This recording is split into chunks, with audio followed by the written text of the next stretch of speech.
firstly, I think I'm sure a few people want to know if we can just, have a brief history of how your musical career has developed from the genres you've gone through and the musical journey. I mean, where did you start? Where are you at now, and how do you see it going from here? Well, it's like everything started with I mean the whole idea about music started with more like the career with actually with the instrument. Everything like music came to my life, let's say through instruments. It was like for myself was like more like a way to express emotions when I was probably I was 12 years old and things, and music came through this. Actually, it was more something that I always related to emotions and sensibility. So I started playing guitar. Like, let's say my mother bought me a guitar. I had the luck to have this, and everything started with this, and let's say that electronic music and all this let's say new world came a bit later. Like the most interesting point that I had with when I started to see more machines appearing in the music, whereas when I realized that you could replace, let's say, a drummer or a bass if you wanted to make music alone with a small drum machine, yeah.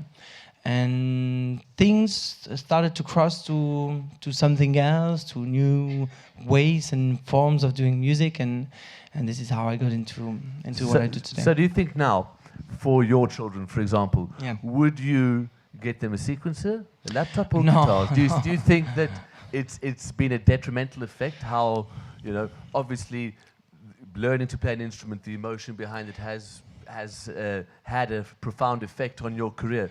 Do you think that some of the modern producers are missing No, that? I think it's like it's probably like everything goes with the time. Yeah, it's like the time that I what I did. It was a time that this kind of like, let's say, machines were appearing, and this was the new technology.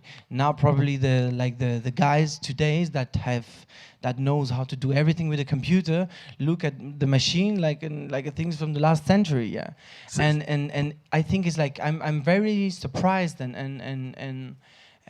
I admire also, like, probably when I see a lot of, let's say, younger artists or younger producer working with one computer, and they're able to do everything, but not only making music, they're able to promote themselves, they're able to master, they're able to communicate, they're able to make music, they're able to cook, they're able to do everything with it, yeah.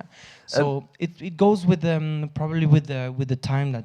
So for people that don't know, currently for your performances, what are you using, and how do you see it evolving in the next year? I mean, the rate of technological advance has been huge in the last few years. What are you using currently, and how do you see it developing?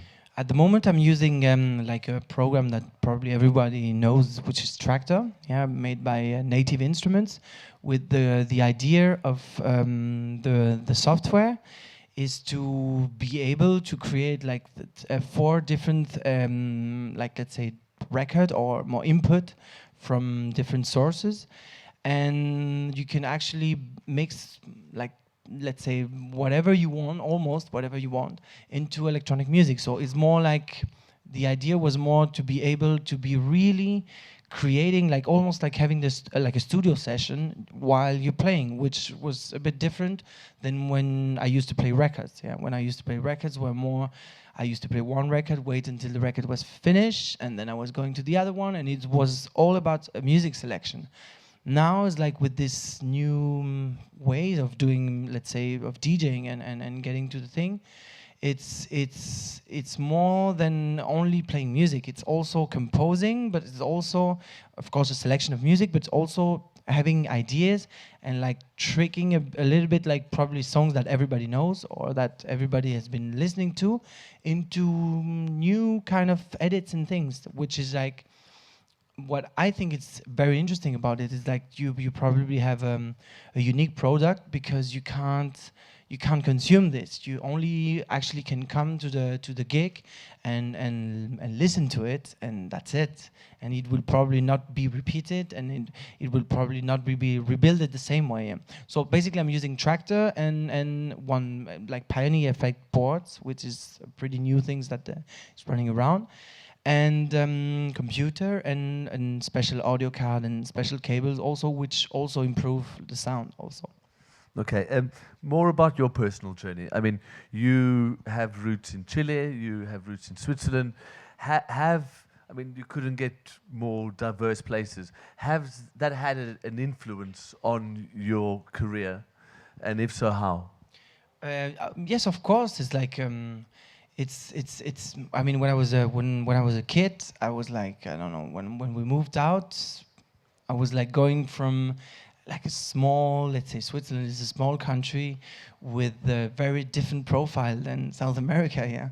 So when we were a kid, when my sister, myself, and my mother, we moved to South America, which was like a city of 12 million people, like completely different lifestyle, and we were dropped into something completely different. And this, not affect, but this evolves, makes you evolve in an emotional way, in your person, in your personality, and I think this affects directly to the music, depending on the way of you create music. But for me, the doing music was always about trying to traduce emotions and reproduce emotion. I was like, I mean, I'm music is something that can make me cry, can make me happy, can make me goosebumps, and this kind of emotion I always try to reproduce them. Yeah.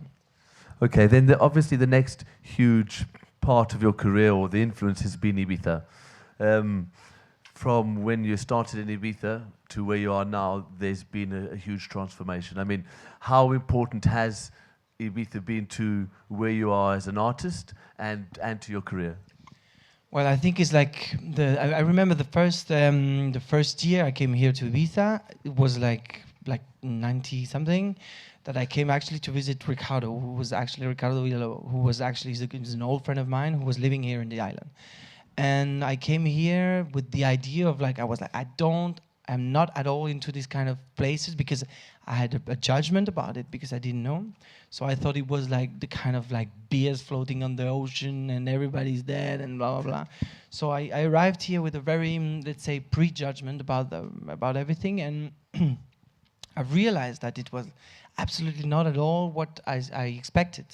And music-wise was also super interesting. There was like lots of places with no rules, with 24 hours non-stop music, and that dance music was something extremely important and extremely part of the everyday life of here. So I thought, it's like, wow, it's like this is probably one of the places I've been looking for a long time, yeah. Because as probably you know, it's like most of the places have rules and you can't do this and that and that. And maybe back in the days, like 15 years ago, was a little bit more open here. So Ibiza was exactly matching all the things that you probably research as a DJ or as an artist for a long time. So Ibiza was like the perfect place, and I've been coming non-stop back and forward. And also, like after like years of doing things and being resident at DC10, playing at Cocoon, doing the Pacha, doing Ushuaia, I think what I've realized is that Ibiza, like for me, like every year, it's like it's for me it's a process of I think Ibiza is the place where everything starts and everything ends. I mean, for me, it's like when the season starts, I'm finishing a cycle from the last year probably, and I'm starting a new cycle with new people, with a new engine, with the new thematics, with a new team and everything. And this gives you a bump for the rest of the year and probably the winter. And after the summer, you're going like different places of the world, and you're bringing what everything has been created here. So it's definitely a place where things are born and thing dies also.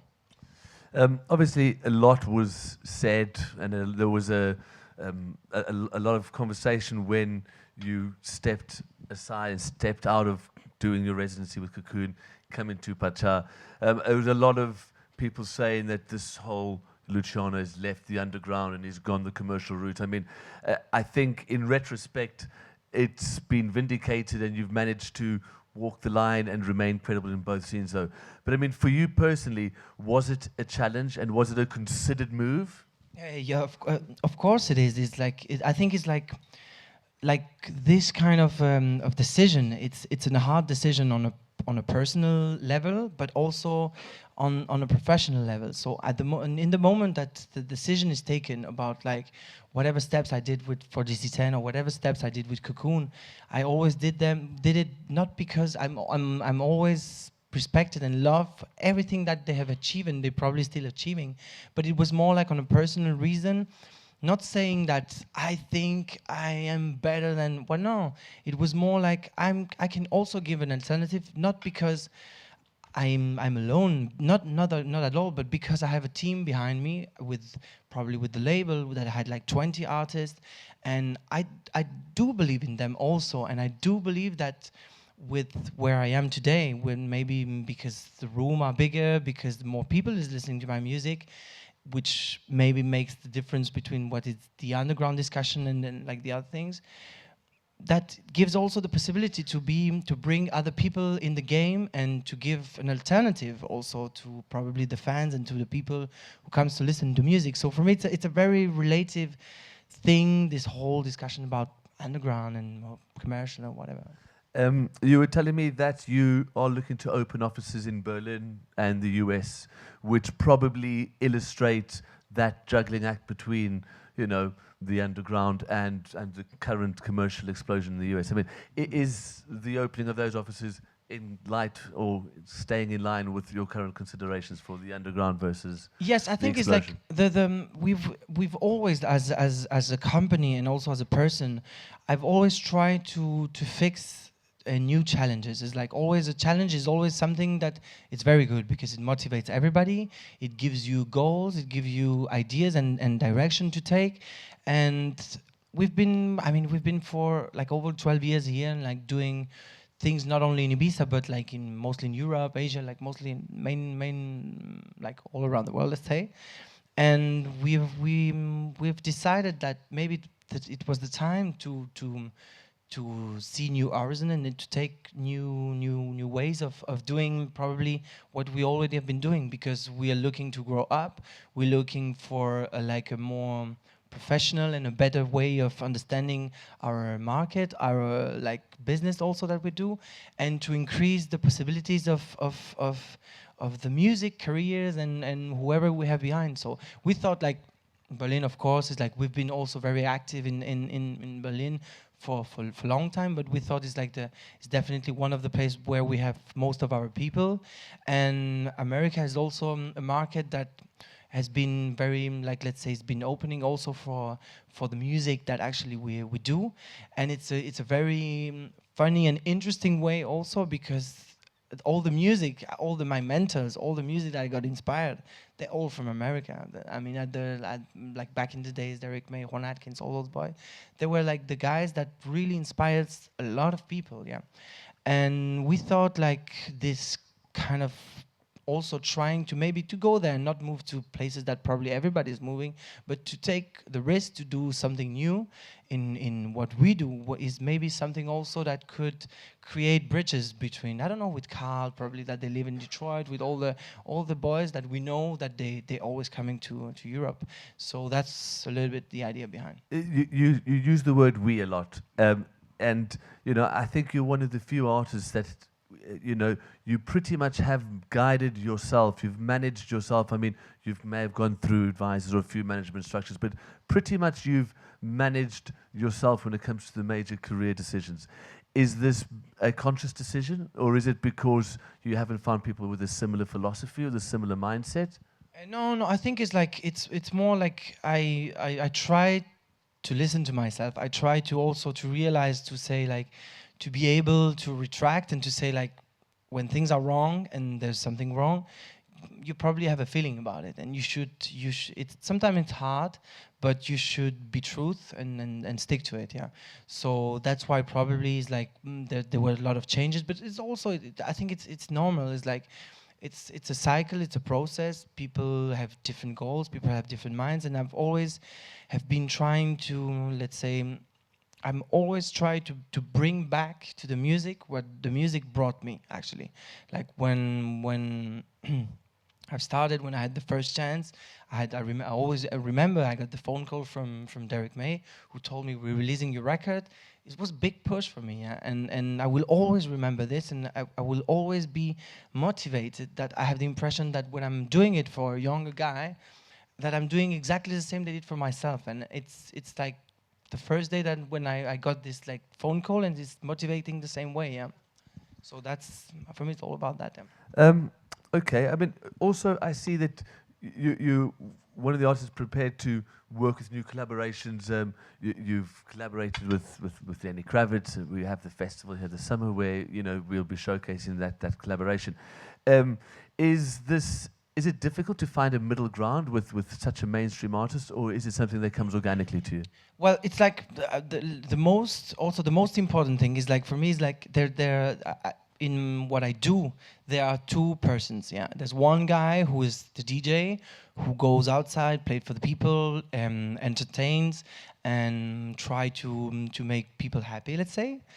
And there's another guy who is the guy behind the studio, who's actually one of my main reason I felt into music, is producing, is being behind the mixing desk, creating music, and for me it is two different careers. Yeah, it's like one career is like definitely very isolated, very musical, very technical, and that you have to be behind, and the other one is very social. It's you constantly on a travel. It's like completely two different worlds. And the thing with, for example, with Lenny Kravitz or the Pharrell or the people I've been working with, it's more the producer side that talks. That's I've always dreamed about that. Like for me, the experience about when I went to Lenny's studio, when we sat down and started to make music, was amazing. We're talking about Lenny Kravitz is like an amazing guy that plays all the instruments and can sit down and have the ability of listening to sounds and have the let's say the wish of creating and experimenting into something new. And for me as a producer, it's like, wow, I see this as a mega experience, and I'm very thankful for that. Yeah. A lot of the artists, I mean, having a record label requires a lot of responsibility. You also look after a lot of the artists. Do you feel a personal responsibility to the artists that you have? And you also touched on it, the sound of the label probably is slightly different to what you perform in the club. Do you think that this is going to promote growth for the label and for your artists, or do you look for artists that have this similar kind of considerations? I think the label is always have been part of a big pleasure, let's say, in what I do. And the label, we've always been like looking, or we've always been trying to surround people that actually has his own sound. Actually, I'm never signing tracks because it's like out of a CD of 10 demos, I'm picking 2 tracks because they are probably the next bomb of the summer, and then the 8 tracks are nothing to do with this music. I will never pick it up, but I will always pick someone that I realized that maybe in the first or second or third CD, or maybe in the 10 tracks that I got, that he has a current between the sound, between the universe, and between the music, let's say. And that's what we do at the label. Yeah, it's like picking up more like people who does have a musical universe instead of career builders and things like this. Yeah. You are working on an album, or you have an album coming out. Yes. Are you putting it out on your own label? And what is the mindset? I mean, how long have you been working on it, and what do you expect from it? So the label is coming out probably out in September. We release, of course, in Cadenza with a different distribution, and we will. It's a record that doing an album is something that is very hard, I have to say. Yeah. And it's always about, as an artist, you're always trying to achieve something which is better, which is like you're trying to renew yourself, and without getting back into what you've done. And as an artist, I'm always have been trying to go through different style of music. I haven't been doing the same music for, let's say, for a long time. I always try, when I pick an album, I'm always trying to go in a musical universe that I could experiment. Yeah. And I have to say that this album for me, it's like I'm very happy about it. It's not only because of the composition and the collaboration that also I had on the album with brilliant musicians as Yorgos Mangas, which is one of the highest clarinet player that you from the gypsy community to Rebelski to Pharrell to different people, but also because of the I've been really working out like myself as let's say more the nerdy side, which is like the sound engineer, and working myself to improve the sound and to make it much better. Yeah, to work on the details, to work on the mix, to take a lot of time to do like a proper product, and that I could hear it, and I'm let's say I'm proud of it. Yeah. And when you're in the studio, I mean, you said earlier that you are a different character from the one that's on the dance floor. How do you mentalize yourself? Or what state of mind do you put up? Do you consider the dance floor, or when you're in the studio producing an album, is it about personal, emotional expression? Yes. So the studio is totally. I'm totally digging myself. Let's say, yeah. And I'm trying to reproduce something that will makes me a feeling that I have is like it really have to do with sensibility and with what I enjoy actually about the music and not only about electronic music but about the music in general. Yeah, when I'm DJing, I'm releasing myself to the people. Yeah, let's say like sometimes it's like it's a good thing, but it's also a bad thing. Sometimes I get lost also somehow in the way that I'm like I just give myself to the energy, to what's going on in the moment, and I try to follow as much as I can. Sometimes, of course, it's something that you can't really control. You try to do your best. You try to of course to release yourself with it, but sometimes sometimes you have a good night, sometimes you have a bad night, and that's the magic of it. That's what makes you doing it every day and doing every weekend, because you're always trying to match the best experience that you have, but you can't control it. You do the best you can, but it depends also of a lot of facts, like people, like probably sound system. It depends of the situation, yeah. But it's like you really have to give yourself also to the people, I think, if you're doing this job, yeah. And do you perform any instruments on your? No, do you have any guitar solos on your album? No, not yet, but maybe I'm thinking about it.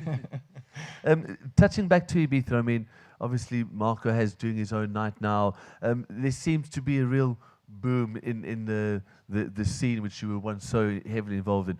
Do you see that trend continuing? More and more people stepping out of the underground shadow and having that commercial mainstream success in Ibiza and around the world? I think it's all about alternative. Yeah, I think it's not like that. It's like people are pushed to do things and stuff. It's just that the music industry. There's probably a lot of people here. This is why an IMS exists. This is why like conferences exist. Is because music evolves and there's a big evolution in not only the nights in Ibiza, but in the whole culture of music and in all medias, and having artists deciding moving to different place and having a different proposition is just an evolution. It doesn't mean that it's like, I don't think nobody's better than anybody. Everybody has his own universe and his proposition, and actually the response and the people who actually answers to this question is the people who goes out. Yeah. And this is the people who makes it happen, who doesn't make it happen. You can have the best idea, even that you think is the best idea, but if the people doesn't like it, your idea, it doesn't work. Yeah. So I think it's, for me, for myself, I think it's great that there is this kind of alternative and there is new things that comes to the island and makes actually the people happy to have a new thing to discover during the season. I think I'm going to be very happy to go to see Marco at Amnesia and to visit Richie at Space and all the other people moving around. Yeah, it's like it's a new thing to do on the week. Yeah. I mean, obviously knowing you, you've always had a very tightly knit family group. One of the few DJs I know that'll bring the family up to the dog when you turn up for a gig. Have you found it difficult? And now, obviously, as your children get older, is it something that you have to be more wary of, or have you found the middle line and a way to marry the two? But what you mean, like bringing you're obviously on the road a lot, but you have a very tightly knit family group. Yeah. how do you manage to do that? Is it by traveling with them, or is it something that you find is becoming more and more difficult with the volume of work that you have to do? Well, it's not easy because of course it's like sometimes you're traveling or too far, or it's like it's too heavy for some other people, and but of course as not only myself but the whole group I'm working with is like you can have Skype, you can have whatever you want, but it will never change the fact to see people's faces, yeah. And I think this is one of the motor of everything that we do, is like when we have this kind of little meetings around, like probably we are now, it's like it gives there's a lot of ideas who are released and things. So I'm always been trying to push this and to create the situation where we can have people together because it's like a little boom, yeah. It's like this is where the ideas actually comes out, and then everybody goes back to his things and start to work on and create things, yeah. And where do you see the musical evolution or the journey that you're on? Do you see yourself immersing yourself in other mediums, movies or other genres of music, or are you content with the path that you're on now, creatively, emotionally? I want to be an actor. No, I think it's like I'm definitely, I mean, I've been discovering other things through music, let's say. I've been discovering also what is to run a company, which I have no idea at the beginning, and I did like 100,000 of mistakes, and I've learned a lot of things of probably administration, management, and I've crossed like a lot of people who helped me to open my eyes on let's say on the more social things, on the marketing and blah blah, and I think it's brilliant, but as more as I get into it and as more as I try to get involved into that, I've realized that the time goes by, and I'm realizing that I'm done for music. That this is my thing, and I think I've known that for a long time, and that's what I have to do. Yeah. And when the music stops, when you finish your tours, what do you do to switch off? How do you find your release outside of the music? I listen to music. Perfect, don't we all? I think if anybody has any questions, or we're happy to take some questions from the floor. Yes, anyone? Yep. Do you think you became hype? I think yes. I mean, I don't think that I became hype. I think it's like things around makes probably that, yes, like things became like more talked or more like whatever it is, and but this is not something that I control. This is something that probably comes from the people, and not accepting this as an artist or as a humble person, it would be unrespectful. I think it's like if these things happen, let's say, it's because also there is a respect, or not a respect, but like people likes what you do or whatever it is, and as an artist, it's something that is, you have to take it as something positive, I think. Thank you.